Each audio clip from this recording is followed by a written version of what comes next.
If you've ever been around little kids, you know that they have an ability to see right through you. It's like they have like some kind of sixth sense where they can sense what you're really going through. Like you can tell them, oh, mommy's really okay, or daddy's fine. They know that you're actually just pretending, and they know that on the inside, like you're really hurting. It's like they know when you're really excited about something, they can sense it, and they also know when you're really sad about something. And so all of our attempts to try to fake them out are really futile, because kids have this ability to see right through us and to see right through all of our pretending. There's this first century writer, his name was Luke, and he tells about this guy named Jesus and how these kids loved him, that they flocked to him, and that they ran to him as fast as they could, and that this Jesus loved him. And if these kids really have this ability to see through us and to know what we're really feeling, then these kids knew something about Jesus that perhaps maybe we've missed. Perhaps maybe we don't even know, because the kids, they could see the real Jesus. So we have to ask this question: why did the kids love him? What was it about this Jesus that drew these kids? Something that was just exuding from Jesus that drew these kids to him. Well, this same Luke tells us that Jesus was the Messiah, or the Christ. And these two words, Messiah and Christ, reflect this concept of king. And that is that through the Jewish scriptures, God had promised that one day he was going to send his Messiah, his king, and that this king was going to be the king over the whole world, not just one nation, but king from one side of the globe to the other, from sea to shining sea. And so then we must ask this question: what was it about a king that the kids loved? Well, as Luke continues to tell the story, he tells the story about this king. And this king seems to be different than all other kings. It's like this king had real power to actually do something. This king could actually give hope. We have to remember that Israel, the Jews, were under serious oppression in the first century when Luke was writing, not just under oppression from the Roman government and the Caesars, but under oppression from their own leading few. That the Jews themselves had a ruling class that kept the rest of the Jews under oppression. So they were getting it from the outside and the inside. And they were in need of that hope. They were in need of that king, that Messiah, that Christ. And Luke says that this Jesus, that's him. That's God's promised king. And it's funny, as Luke goes on to tell the story, he tells the story about this king doing things differently. He doesn't come in and fight guns with bigger guns. He doesn't come in and fight swords with bigger swords and bigger horses and bigger cavalry and bigger plans. This king does things differently.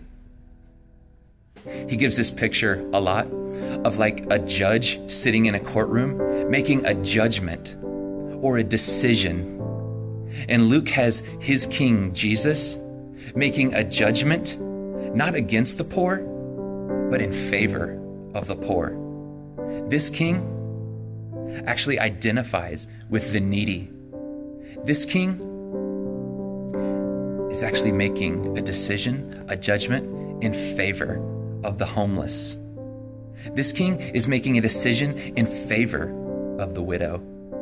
in favor of the orphan. This king is making a decision, a judgment in favor of the slave, in favor of those who are oppressed, like Israel herself, in favor of those who are sick and have diseases, in favor of those in bondage, in favor of those who seem to be caught by life instead of catching life themselves, like those on the eternal hamster wheel, just spinning and spinning. This king can actually do something about it.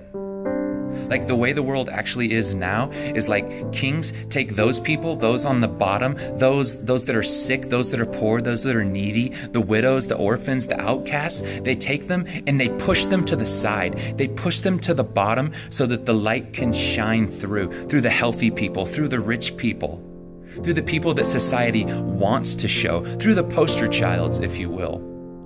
They push everybody else to the bottom, but not this king. This king actually starts at the bottom. This king has real power to do something. This king has real authority. Unlike the other kings, the people who are sick, the people who are paralyzed, the people who are in pain and need healing, this king actually has authority over what's holding them down. He can heal them. This king is different. This king is fulfilling all the hopes and the dreams. This king is turning the world upside down. Or maybe he's actually turning it right side up. So, when we ask the question, why did the kids flock to Jesus? Why did they love Jesus? I don't think it's because he was a good-looking man in a beard that petted cuddly lambs, and so he was attractive to them. It's not because he was some kind of like walking petting zoo. I think the kids ran and flocked to Jesus because they saw their parents running and flocking to Jesus. I think the kids loved Jesus because they saw in their parents all of their hopes and their dreams coming true. They saw that their parents' dreams and longings for God to be faithful and to send his king to heal them, to turn the world right side up, to make the decision in favor of all those who have been oppressed. The kids saw their parents' dreams coming true, and they shared in that joy. Why did the kids love Jesus? Because their parents loved Jesus, and they could see right through it. Who was Jesus? What did he really say? If he's not like the supermarket Jesus today, the Jesus who's been put inside of a nice little can or a nice little box and set up on a shelf so that we can shop by and see the Jesus we like, if he's not actually like that Jesus that we're told over and over and over what he is and who he is, if he's not actually that Jesus, he's some different Jesus. He's the real Jesus, the Jesus that Luke tells us about. Who was he? What did he say? And why were the kids really happy? Like today, us parents and our leaders oftentimes put on a fake cheesy smile because we're supposed to pretend like we're actually excited about Jesus when in all reality we're not. But we don't want the kids to get this idea that Jesus is, he's not really all he's cracked up to be. So we put on this fake smile and whatever, and we pretend like we're happy, and so the kids will be happy, but they see right through it.